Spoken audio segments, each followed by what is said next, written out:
everybody, it's Keely here and welcome back to Crafting with Keely. So today I am going to be looking through, as you can see, my vintage maps to cut out on collage book, and also you can just see in the picture there my steampunk patterns and papers book.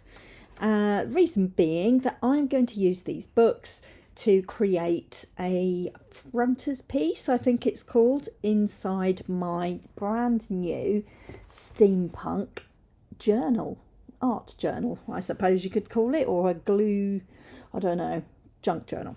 Anyway, it's a steampunk themed journal and I want to create some backgrounds. So here is said steampunk journal, and this is the bit that I'm going to decorate inside. So I am just literally flipping through and choosing some patterns and designs that I think are going to potentially work well. There's all sorts of stuff in here. So you've got light bulbs and rusty backgrounds.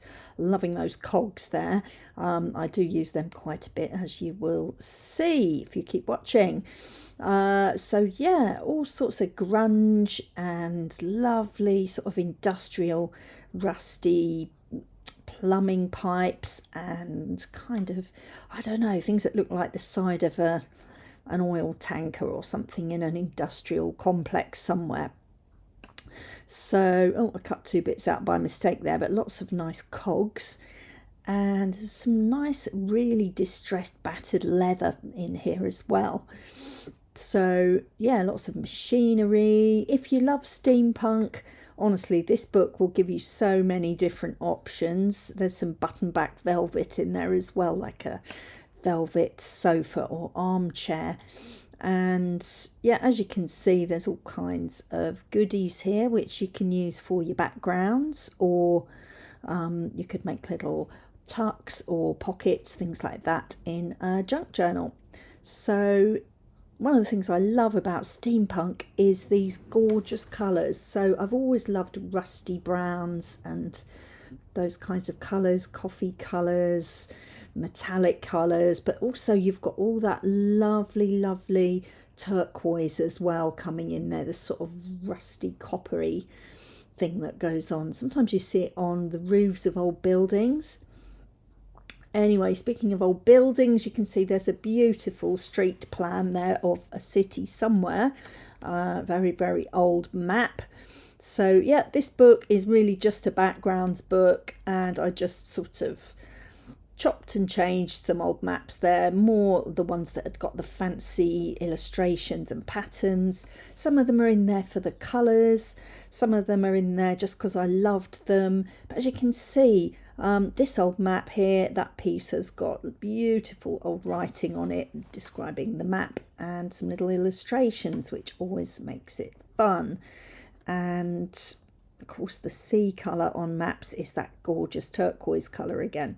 So that piece has got tropical birds, and yeah, I absolutely love maps. I love those books where there's a map inside, you know, like sort of The Hobbit and books like that. What's the other one? The Lion, the Witch and the Wardrobe. I was always fascinated by the map just inside the book and working out the locations from the story. So yeah, literally just slicing this up. I'm not even measuring.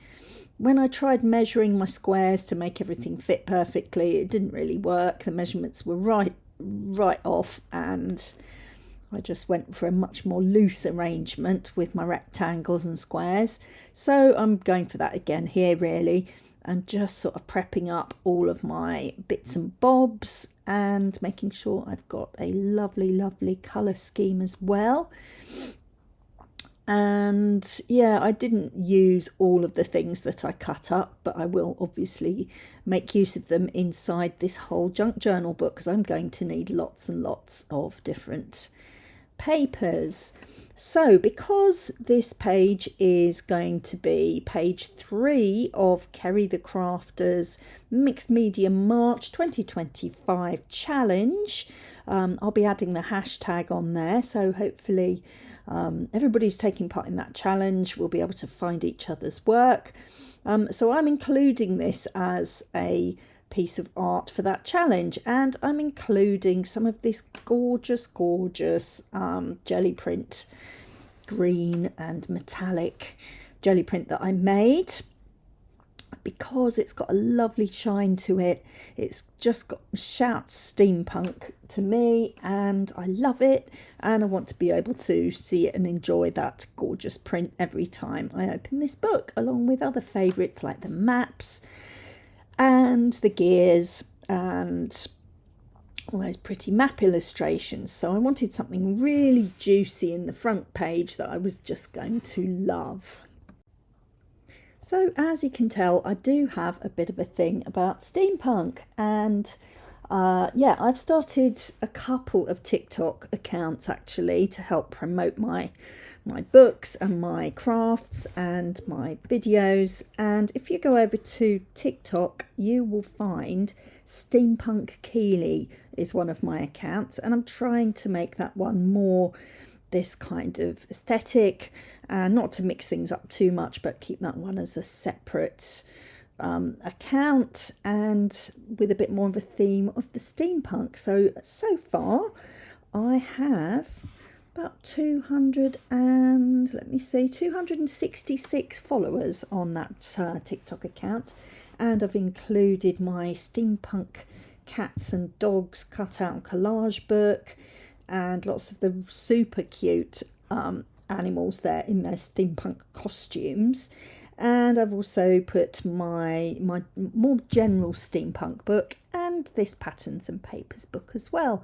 And I will be showcasing some of the crafting that I've done on that channel. So if you're on TikTok, that would be great if you could pop over and just say hi and maybe like some of my videos. One of them has had over 2,000 views, which I think isn't bad for a very new TikTok account.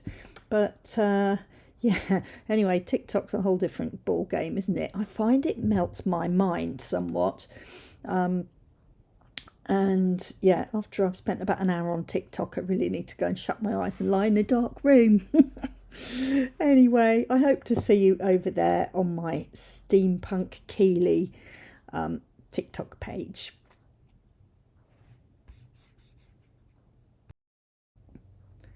I can't believe how much fun it is sticking squares of paper onto other pieces of paper. If you've never done this, I highly recommend that you give it a try, even if you're not artistic, even if you're not creative, or you think you're not. Everybody's got some creative bones in their body, I do believe. You might have heard me say I used to be a primary school teacher, and I think a lot of good can be done with very young children, or, you know, I used to teach sort of 6, 7, 8, 9-year-olds for most of my teaching career. And I think a lot of positive messages can be given to kids at that age about their creative talents. And unfortunately, quite a lot of negative ones as well. I used to run a watercolour painting club at one point at one school where I taught at, and it was just an hour after school once a week. And those children got really, really adept with their watercolour tins and their watercolour paper. And we would just go and sit, you know, out in the school playground or on the field and take some boards to lean on, and they would just paint and just enjoy it and play about with the colours. And we'd paint like a tree or the house over the fence, or, you know, other times we would sit and paint each other, and somebody would sit and pose like sort of, you know, figure drawing lessons. And it was just really great for them to feel like they were improving. And, you know, art lessons in school are usually very much following the curriculum, whereas this was just an opportunity to improve one specific skill and just have fun, and a little bit of a social as well, and a creative boost for them. Right, so you can see here that I'm just trimming the edges, and I can't tell you how satisfying that is as well, just making it all nice and finished around the edges, and it's already got nice round corners in this book, which I really like. Hope Kerry the Crafter's not going to mind that my rectangular pieces of submissions for the challenge have got little rounded corners. Of course he's not going to mind. Anyway, there we go. Gorgeous inside. Now this is where I wish I had just stopped. I really wish I had stopped. Can you see what I'm thinking about doing here? Oh no, here it comes. Keely, just stop, please, please, please stop. But I didn't. So I stuck these little ephemera holder rectangles in. So I just glued, as you saw just then, a sort of U shape, 3 sides, and glued it down. There's nothing wrong with that, but that gorgeous background that I just made got totally obliterated. What a fool. But anyway, it was a handy place to put an ephemera holder for this book, and I stand by that. I think having the ephemera just inside the front cover is a wonderful idea, and I would do it again, but I wouldn't go to so much trouble and use all my favourite and best supplies and then stick everything straight over the top. What a nana. Anyway, I expect you've probably been there too if you're a bit of a crafty person. And it worked. The bits stay in the little like little shelves to put them on, and I do have quite a few, so it's good that they're all safe in there instead of lying about all over my desk. But that beautiful background, I destroyed it. I was really upset with myself. You know, sometimes you just have to draw the line. I should have stepped away. Still, too late. But at least I have somewhere to keep my ephemera. And yeah, hey ho. I guess it looks okay, but it did ruin those gorgeous backgrounds. Nice bits of ephemera though, all out of my books, obviously.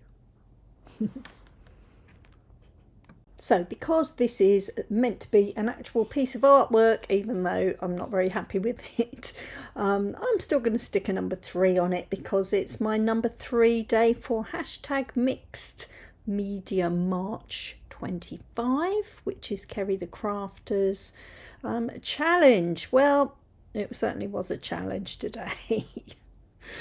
Anyway, let me know what you think. So, I don't know what to say about this really. Look, I made this gorgeous, well, I thought it was gorgeous background, and then I just ruined it. Oh dear. I actually had to go out for a walk. I walked into town. I was really, really annoyed with myself. As you know, I'm going to do a voiceover for this, but I'm just going to show you. I've got this beautiful ephemera, and I wanted to make something to put the ephemera in.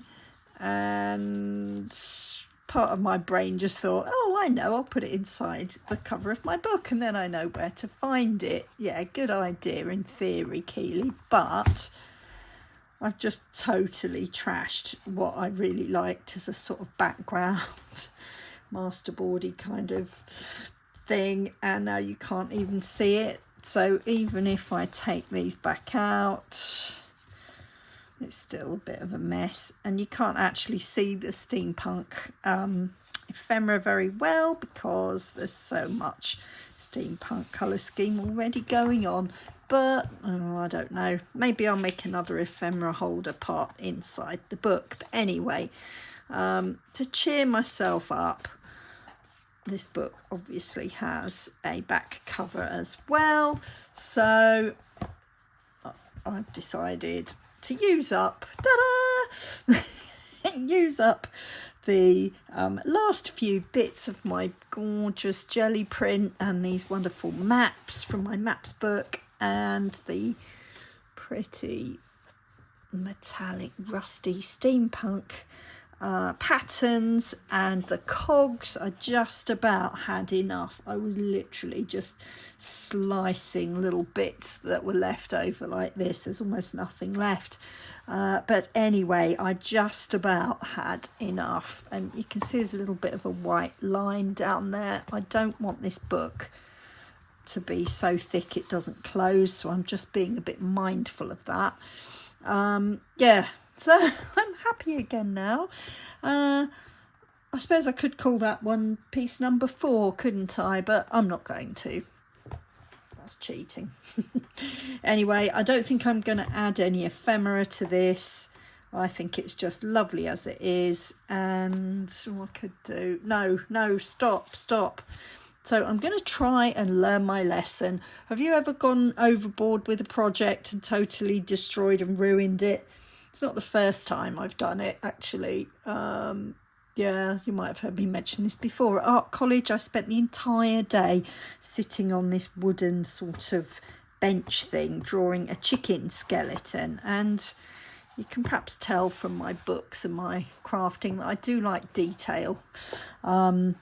And I sat there for 5 hours drawing this chicken skeleton, and my tutor, Dave, his name was, he was the head of the course, and he came over. Oh, you're doing so well, that's wonderful, wow, look at the structure, look at the three-dimensionality, whatever it was, he was really gushing about it. And then about half an hour before the end of the day, he came over and he went, oh no, you've completely gone too far and ruined it. Oh, can you believe I'd sat there for 5 hours?